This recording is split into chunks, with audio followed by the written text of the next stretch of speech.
I beheld in the visions of the night that many souls walk in plainness, unaware that the veil between the seen and unseen may be torn in a single glance, and among them there was a young man of northern lands, his days filled with the simple rhythm of labor, of laughter with companions, of affection for those near to his heart, and yet within him was a seed waiting for the hour of awakening, for it is often through the least expected that the spirit discloses the most unsettling signs. It was in the spring season, when his eyes were lifted toward the mountains, and he discerned upon the ridge a figure vast in stature, too great for the sons of men, standing unmoving as if bound to the very stone of the earth. The memory of ancient writings rose in me, for I recalled how it is written in Genesis that there were giants in the earth in those days, mighty ones of renown, and the prophets of old spoke of watchers who once descended and mingled with the daughters of men. And now again such a shadow cast itself upon the snows of the high peaks. This young man, Elias, was not a seeker of mysteries nor a dreamer of strange lore. He was as one of the multitude, content with the common portion. And therefore the sign came upon him unprepared, that none may say it was the invention of a restless mind. For when heaven appoints a witness, it chooses not always the scholar or the priest, but sometimes the ordinary vessel, so that the testimony may carry no ambition of self. The sight shook him. Yet he felt drawn as if some hand unseen pulled upon his spirit. For once the eyes have met a thing greater than the frame of reason, the soul cannot return to its former rest. I perceived in my trance that Elias stood at the crossing of two paths, the one leading deeper into the mystery and the other leading back to the safety of forgetfulness, and the crowd of voices within and without pressed him to choose. Such is the beginning of many destinies, that a common hour, a common road, may become the gate of revelation. As I felt the record unfold, I knew that his story was not merely his own, but a parable for all who live content in the shadow of mountains, yet never dare to lift their gaze. The figure on the ridge was more than flesh. It was a summons, a herald of those truths buried beneath rock and legend. And Elias, though trembling, stepped forward to follow, and thus the mystery was kindled. Have you ever considered what it would mean if the legends spoken in hushed tones by elders were not mere tales to pass the evening, but living truths that rise and vanish upon the high ridges? Have you asked yourself what would happen to your own heart if your eyes met something upon the mountains that defied the measure of human form? This was the burden laid upon Elias when he returned to the place where the figure had once stood unmoving against the horizon. For though he had hoped to show his companions the same sight, the ridge was empty, the vast outline gone as if it had never been. And yet absence does not silence the spirit. It only deepens the question. He sought counsel among the local folk, and they spoke as those accustomed to mystery. They said the mountain holds its own dwellers, that such beings do not abide continually in sight, but come and go with the shifting of the veil. And their tone was not of jest, but of reverence, as if they recalled whispers passed from ancestor to ancestor since the days when tribes first set foot upon that wilderness. In their words was the echo of the old Salish tongues that spoke of the hairy man, the wild one, the watcher who traverses between the world of men and the shadowed forests. And these stories, once dismissed as superstition, pressed now upon Elias as living testimony. For when many voices across centuries point to the same reality, should the wise ignore it, or should they listen and ponder? I saw in the records of the Spirit that Elias wrestled with a double vision, for on one side his companions mocked, calling it a tower or a trick of light. But on the other side his own eyes remembered the stature that no tower could match, and within him grew the silent conviction that he had been chosen to glimpse what others could not. This is the way of the soul. When truth touches it, even once, it cannot be forced back into the sleep of ignorance. And so, though his mind sought to dismiss the matter, his heart pressed him onward toward the unknown heights. Consider this. You who hear, how many times have you glimpsed a sign only to explain it away? How many times have you quieted the stirring in your spirit because the world told you it was folly? For Elias faced that very crossroad, the tension between the voice of the crowd and the whisper of the eternal, and he chose not to dismiss what he had seen. The mountains themselves seemed to call, their snow peaks shining as sentinels, their valleys humming with an energy that the sensitive could feel in their bones. And Elias, though trembling, prepared to return again. compelled by a force deeper than curiosity, as if the ridge itself had marked him, and would not release him until he drew near. In my trance I perceive that such encounters are never given without purpose, for nature is a scroll upon which divine mysteries are written, and the giants, whether of flesh or of spirit, are emblems of powers long forgotten by men who worship only the works of their own hands. The call from the mountain was not merely to Elias alone, but to all who would hear the lesson hidden in his path, that there are realities greater than our towers of iron, greater than our machines of smoke, and they wait upon the edges of our sight to test whether we still have the courage to believe. Elias returned at dawn with the first light, his heart beating as one who approaches a holy place, and though he saw no figure upon the ridge that morning, the silence of the heights pressed upon him as if unseen eyes were fixed upon his steps, and he felt both dread and awe mingled, the dread that he had stumbled into mysteries not meant for mortals, the awe that he might bear witness to something carried down from the days of Noah when giants walked the earth. The elders had spoken, the legends bore weight, and the mountain called him still. And I say to you who listen, will you too turn away when the unseen beckons? Or will you step forward as Elias did, knowing that the path of revelation is never safe, yet always necessary for the growth of the soul? Elias set out once more toward the ridge where the shadow had appeared, and though the morning air was clean and the road marked as belonging to the people, his way was suddenly hindered. A figure stood before him, not clothed as a common traveler, nor bearing the open face of a neighbor, but marked by the authority of those who act under hidden command. The man's carriage was stern, though not violent, his words sharp, though spoken with restraint. He declared the road forbidden, the path closed, and pressed Elias to turn back. Confusion filled him, for this was no private estate, but land preserved for all who wished to walk upon it, and the prohibition seemed to rise not from law, but from secrecy. He asked why the road was shut, and the stranger gave no clear reason, only muttering of environmental matters, of boundaries not to be crossed. Yet Elias discerned that the words were a veil, and not the truth. He felt the weight of power pressing upon him, the same unseen power that often moves silently behind thrones, and though his spirit urged him to protest, caution bid him remain silent, for the man bore himself not as a mere guard, but as one accustomed to obedience. This encounter was more troubling than the giant upon the ridge, for in that moment Elias perceived that there were those in flesh and blood who labored to keep the mystery hidden, and it is one thing to glimpse the supernatural and quite another to find men of authority stationed to bury it. The words of the locals returned to him, that some beings come and go as they will, and he wondered whether these watchers in dark garments served to protect the people from what was above, or to protect what was above from the eyes of the people. The thought disturbed him, for secrecy often cloaks not mercy but fear, and fear in the hands of the powerful easily turns into chains for the rest. He turned his steps back that day, yet his heart burned with greater intensity than before, for if the vision on the mountain were nothing, why should the road be barred? Why should agents be placed to ward away a curious traveler? Such contradictions gnawed at his soul, and he understood that he had now drawn the gaze not only of the unseen giant, but of men who would prefer silence over testimony. As the sun fell that evening, he pondered all these things, and though outwardly he yielded to the command to turn away, inwardly he resolved to return, for he could not abide the thought of abandoning a revelation at the mere word of a stranger whose face was as stone. Thus the path of Elias deepened from the innocence of a witness into the burden of one opposed by powers that veil, and in that burden lay the first sign that his journey would exact a price greater than he had foreseen. I beheld in the unfolding of the record that once Elias turned back from the forbidden road, the shadow of the mountain did not release him, for what begins in vision will follow a man into his dwelling, and so it was that he discovered himself no longer alone, even upon the streets of his own town. At first it was subtle, the sense that footsteps lingered longer than they should, that a carriage halted at the far corner remained, though its driver had no reason to tarry, that eyes unseen pressed upon him from beyond the window pane. And though Elias wished to dismiss these feelings as fancy, the weight of them grew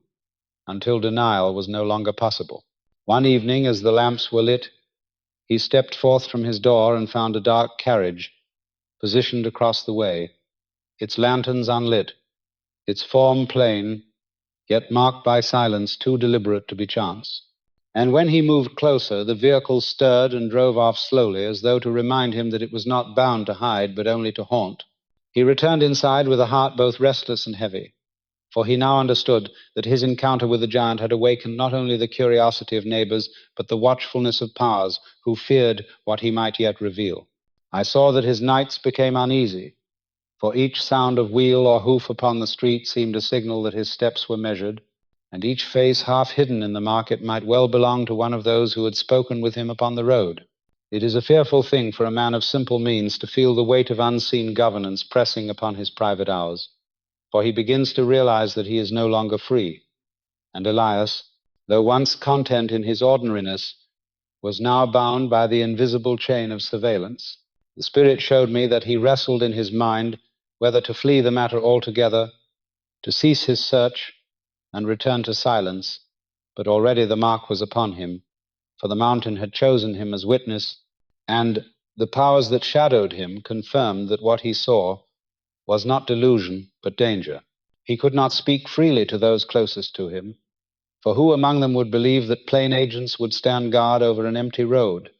or that dark carriages would linger before the home of a common man? And so the burden grew heavier for being carried alone. In the stillness of prayer I felt his anguish, for he was not of the breed that delights in secrecy or battle, yet destiny had placed him where he could not escape either. And this is the pattern I have seen in many souls, that once a veil is lifted before their eyes, the price of sight is the pursuit of darkness. Elias walked outwardly as though all were as before, but inwardly each glance over his shoulder confirmed the truth. The shadow had followed him from the mountain into the village, and there it resolved to remain, patient, silent, immovable, until he would either abandon the mystery or be consumed by it. It came to pass that after many days of unease, Elias appeared before the people in a manner wholly unlike himself, for he stood not in the open fields, nor by the mountain paths where he had once spoken freely, but against a bare wall within his dwelling, his posture stiff, his hands pressed into his garments as though restrained by more than mere fabric, and his voice carried the cadence of one compelled, rather than one confessing from the heart. He declared that all which he had spoken before was but invention, that the figure upon the ridge, the watchful carriage, the warnings of hidden men, all of it was play, and jest meant only for amusement, and though his lips framed these words, his eyes betrayed another story. I beheld through the vision of the Spirit that he was not alone in that chamber, though no other figure was shown, for his gaze wandered not to the people he addressed, but askance, as though seeking approval or fearing correction from one who stood beyond the edge of sight. His speech lacked the fire of conviction that had once marked him. It was hollow, mechanical, his tone subdued, and those who had ears to hear perceived the trembling that underlay each phrase, a trembling not born of guilt but of duress. Many who listened felt unease, for the words and the man did not agree, and in such dissonance, truth often reveals itself more loudly than in clear declaration. The people whispered among themselves, asking why one who once rejoiced to testify would suddenly retract all, and why his countenance bore the shadow of dread rather than the relief of one freed from deception. To some it seemed a performance clumsily staged, to others a cry for help hidden beneath the surface, but all sensed that the hand of another will rested heavily upon Elias. I discerned that he longed to speak truly, yet could not, for some threat, whether against his body or against those he loved, weighed upon him, and so his words became a mask, a covering woven of fear. In the stillness I was shown that such forced confessions have appeared in every age, for rulers and powers seek not the truth but silence, and when silence cannot be secured willingly, it is purchased through compulsion. Yet silence born of coercion is never whole. It cracks and trembles, and the eyes of the speaker reveal what the tongue is not permitted to say. Thus Elias stood as a man divided, his outward confession serving the designs of those who wish the mystery buried, his inward cry echoing to heaven for deliverance. And though he thought to shield himself by compliance, the act bound him further, For once a man is compelled to renounce what he has seen, he is marked forever as one who knows more than he is allowed to tell. This was the snare that closed around Elias, a net woven not of iron but of fear, and fear is often stronger than chains. In that moment his fate turned, for the mystery of the giant upon the ridge was no longer only a question of vision. It had become a struggle between truth suppressed and truth enduring, and Elias, though bowed under the weight of coercion, remained a witness even in denial, for the shadow in his eyes spoke more loudly than the words that passed his lips. Soon after the forced confession, when Elias hoped that silence might free him from further pursuit, the mountain itself gave signs that the matter was far from ended,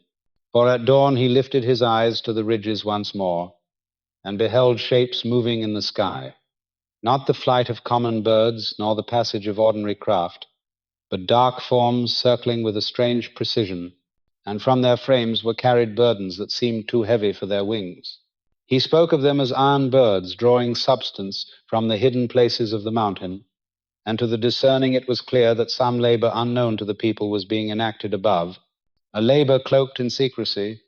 yet bold enough to unfold in the open air. Not many days after this sighting, a darker omen appeared, for upon a slope where before there had been nothing but snow and stone, there now stood a structure vast and black, as though it had been planted overnight by hands unseen, its form stark against the whiteness, its angles sharp as if meant not for dwelling but for dominion. Elias trembled, for he knew that no work of such scale could be raised in silence, yet no villager spoke of its building, no sound of hammer or chisel had been heard, and he wondered if what rose there was wrought of material substance or of something more dreadful, a projection of power that sought not to shelter but to command. I beheld in the record that this black structure was both a barrier and a beacon, a sign to those who had eyes to see that the rulers of hidden councils had laid claim to the mountain, and that what once belonged to legend was now bound under the seal of human authority. Elias looked upon it with dread, for it confirmed that his earlier visions were not folly, that the powers who shadowed him were not idle, and that the mystery of the giant was intertwined with purposes greater and darker than he had imagined. He remembered the words of the elders who told of beings that appear and vanish, and he began to wonder if such beings were now imprisoned, studied, or driven into hiding by the strange labor unfolding before his eyes. Each night he carried the weight of this knowledge, knowing that to speak would invite greater peril, yet to remain silent was to be complicit in the concealment of a truth that pressed upon his soul. The structure stood as a monument of denial, an altar raised by men to bury the evidence of that which they could not control, and in its shadow Elias felt the tightening of the net around him. For if the mountain once called him as a witness, now it warned him as a judge, declaring that he had glimpsed too much to retreat, that his fate was sealed by the very sight of that which others labored so desperately to hide. Thus the black edifice became a symbol in his journey, a line drawn between what is permitted to be known and what is forbidden. And Elias, caught between the two, felt his days narrowing as the shadow grew ever longer over his path. Not long after the black structure rose upon the mountain, the silence of Elias deepened until those who had once awaited his words began to wonder if calamity had overtaken him, and in time the dreadful report spread that his life had ended in the very prime of his days, sudden and without explanation, and the grief of this news weighed heavily upon the people who had followed his testimony, for it seemed to them that the witness chosen by the unseen had been cut off before his story was fulfilled. Some declared that he had fallen by his own despair. Others whispered that the same powers who had pressed him into false confession had now removed him altogether, for the voice that cannot be silenced by fear is often silenced by death, and yet the manner of his passing bore marks that invited suspicion rather than closure. I beheld through the spirit record that the announcement of his death came swiftly, too swiftly for the natural order, as though the words had been prepared in advance, and though his name was written in the roll of the departed, there were few traces left to confirm the tale, no public account of his burial, no testimony of kin made open, only the cold inscription that he was gone. Such gaps in the witness did not soothe the mind but stirred it, and many who had once doubted his visions now felt them confirmed. For what stronger proof is there that a man has seen forbidden things than that he is pursued unto death for them? Yet in this I discern both sorrow and warning, for if indeed he was taken by his own hand, then it was despair born of the net that had been cast about him. And if he was taken by others, then his blood cries out as the blood of prophets in every age, silenced not for falsehood but for truth. The pattern is as old as the scriptures, for those who testify of giants in the land, of powers that descend from the heights, of secrets guarded by rulers, are always marked as dangerous, and their end is often abrupt and shrouded. Elias became in death what he had been in life, a question that unsettled the order of things, for his silence raised louder voices than his speech ever had, and his absence stood as a presence more haunting than his testimony. The people debated, some urging that his fate was coincidence, others certain that it was the seal upon his witness, but none could escape the shadow of his story, for once a man has seen what should not be seen and pays with his life, the memory of it lingers long beyond his years. Thus Elias, the common man who glimpsed the uncommon, entered into the role of mysteries that history cannot resolve, and his death, whether by despair or by design, became the final stroke of a tale that even the grave could not bury. For the question of what he saw upon the ridge remains alive in every soul that hears his name. I looked into the record once more and saw that after the passing of Elias, many sought to untangle the web of signs that had gathered around his life, and voices arose to declare that the figure upon the ridge was no more than a tower of iron, that the lights in the sky were but the trails of common craft, that the dark birds carrying heavy burdens were engaged in the work of logging, and that the black structure was nothing new at all, but a station long established. These explanations were offered with certainty, and they soothed the minds of some, yet to others they rang hollow, for they did not erase the shadow of a man hounded to silence. They did not explain why his steps were trailed, why his confession was forced, nor why his life ended when his witness was most in question. I perceived in my trance that truth often dwells in the space between extremes, for many things that Elias saw may indeed have had ordinary causes, yet the pattern of his journey bore the mark of something greater,